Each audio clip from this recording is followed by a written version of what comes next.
안녕하세요. 다나작가 채널입니다. 소설집 어미가 2020년 가을에 태어났습니다.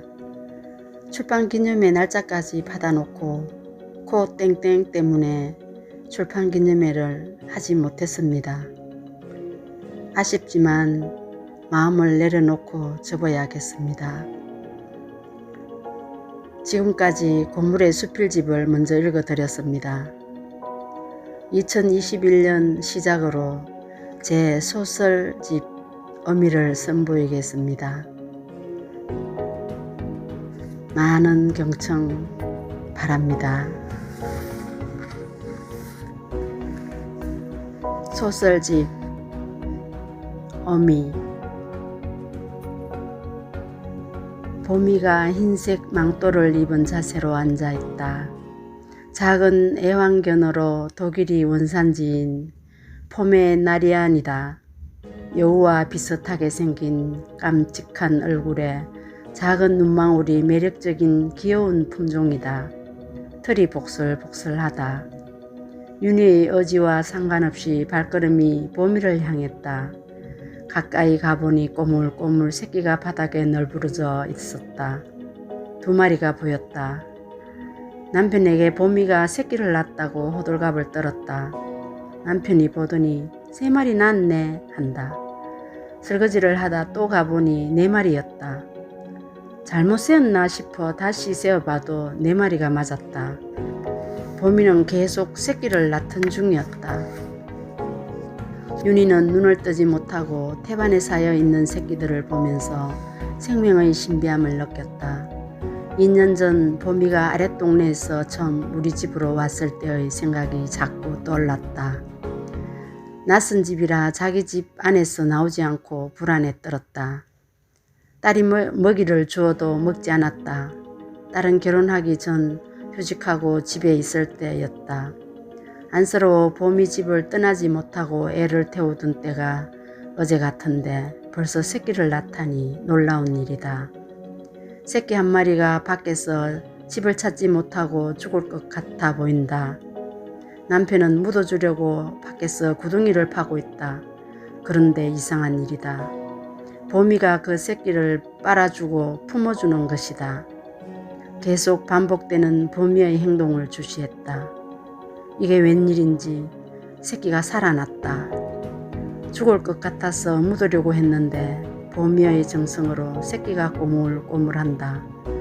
나중에 안 사실이다. 개는 출산할 때 태반을 쓰고 나온다는 것을. 사람이나 동물이나 자기 새끼를 다독이는 모습은 똑같은 법인 모양이다.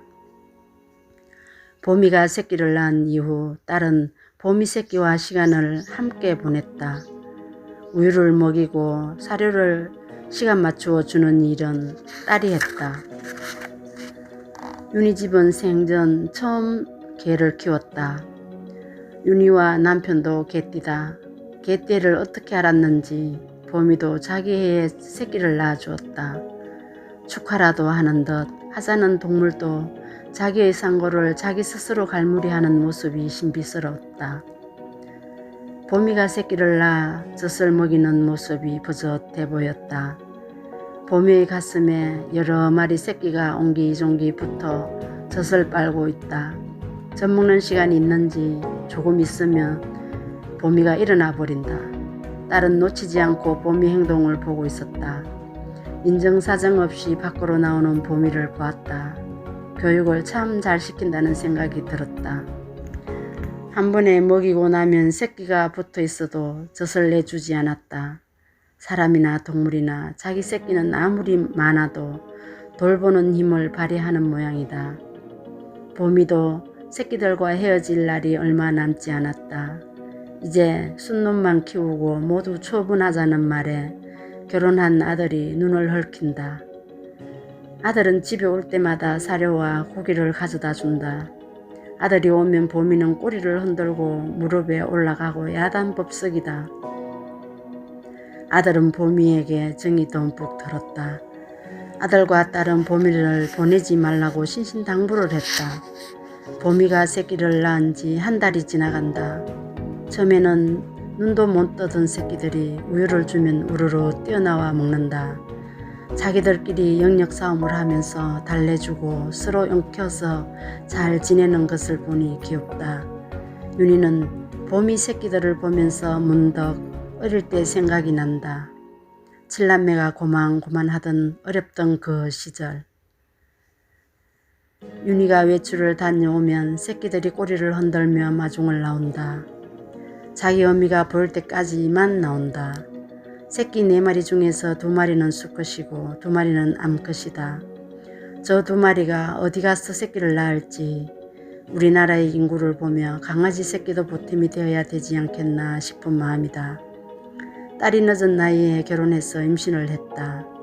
예정일이 지났지만 아기가 나올 생각을 하지 않자 딸은 불안한지 엄마를 불렀다. 윤희는 모든 일을 뒤로 한 채 딸 상고를 같이 보내려고 만반의 준비를 하고 있었다. 처음부터 조사는을 고집하는 딸이 원망스러웠다. 왜 하필이면 고생을 샀어 하는지. 딸은 말려도 듣지 않았다. 병원에 가서 아기를 낳으면 아기가 해롭다는 이유다. 자연 출산이 아기를 위하는 것이라고 했다. 친구에게 소개받았다고 끝까지 고집을 부렸다. 윤희는 걱정이 되었다. 자연 출산을 하면 아기에게 도움되는 것은 윤희도 안다. 하지만 어린 나이도 아닌데 고집을 부리고 있으니 윤희는 답답한 마음을 혼자 달랜다. 내가 아기를 낳는 것도 아닌데 한숨을 쉬며 보고만 있었다. 예정일이 3일이 지났다. 엄마, 지금 올라오면 안 돼? 그래, 알았다. 윤희는 KTX를 타고 봄이 새끼 몽이를 데리고 서울로 갔다. 역에 마중 나온 딸은 엄마를 나무랐다. 몽이를 왜 데리고 왔어요? 집에 새끼가 너무 많아서 한 마리만 데리고 왔다. 내가 결혼하기 전에 몽이를 너무 좋아해서 보고 싶어 할까봐. 딸은 할 말이 없는 듯 한숨을 쉰다. 나도 몽이를 좋아하지. 하지만 아기 낳으면 안 되잖아요. 딸에게 이런 반응이 나오리라 생각을 못했다. 윤희의 생각이 짧았지만 이미 버스는 지나갔다. 마트에 가서 박스 하나를 구했다. 몽이 집을 만들어줄 참이다. 몽이는 유모차에 실려 딸 아파트에 도착했다. 몽이는 눈치도 없이 딸의 무릎으로 다리로 돌아다녔다. 낯선 집이라 냄새를 맡고 다녔다. 딸도 결혼 전에는 몽이를 무지 좋아했다. 아기를 낳게 되면 털도 날고 위생에 좋지 않다며 오는 그날부터 몽이를 못마땅해 했다. 서울에 온 이유는 딸의 해산을 위해 함께 시간을 보내기 위해서다. 엄마의 사랑을 몽이와 반으로 나눈다고 생각하는 건가? 아침이 되면 딸과 봉화산을 거닐었다. 낯선 곳이라 몽이를 안고 갔다. 봉화산은 딸의 집과 5분 거리다. 도심 복판의 아름다운 정원처럼 배가 볼록 튀어나와 꼭 임산부 같았다. 서울에 살면 삭막하고 복잡하리라 생각했다. 그렇지 않았다. 아파트 창문을 열면 나이든 나무들이 우거져 있고 자연 속의 아파트가 잘 어우러져 있었다. 늦은 오후에 딸이 잠들어 있는 시간을 틈타 몽이를 안고 봉화산을 또 찾았다.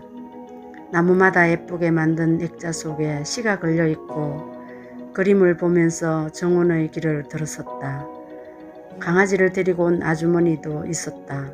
강아지를 본 몽이는 위협을 느꼈다. 몽이가 계속 강아지를 따라갔다. 윤희는 몽이 뒤를 계속 걸었다. 갑자기 누구의 계시인지 깨달음을 얻은 느낌이다. 처음부터 길을 잘못 들면 모든 과정이 힘들어진다. 길도 예쁘고 강아지의 유혹에 빠진 것이 사건을 만들었다. 예쁜 길에서 봉화산 중턱 옆으로 난 둘레길을 다녔다. 한참을 따라 걸었다. 이 일을 어쩌나. 메인 길을 아무리 찾아도 나오지 않았다. 윤희는 몽이를 안았다. 딸이 사는 아파트는 시내 4단지다. 산에서 보이는 아파트는 5단지, 6단지만 보였다. 오후에 산으로 올라서 서쪽 하늘은 온통 물들이고 있는 시간이었다. 노을이 넘어가려는 순간이다. 어둑어둑하기 전에 내려가야 했다. 갑자기 어둠의 공기가 확 느껴진다. 더 이상 벗어나면 안 될 것 같았다. 메인 길은 아무리 찾아봐도 없었다. 윤희는 길도 없는 골짜기로 내려왔다. 조금 내려오다 보니 철조망이 있었다. 다시 올라가서 무조건 큰 길을 찾았다.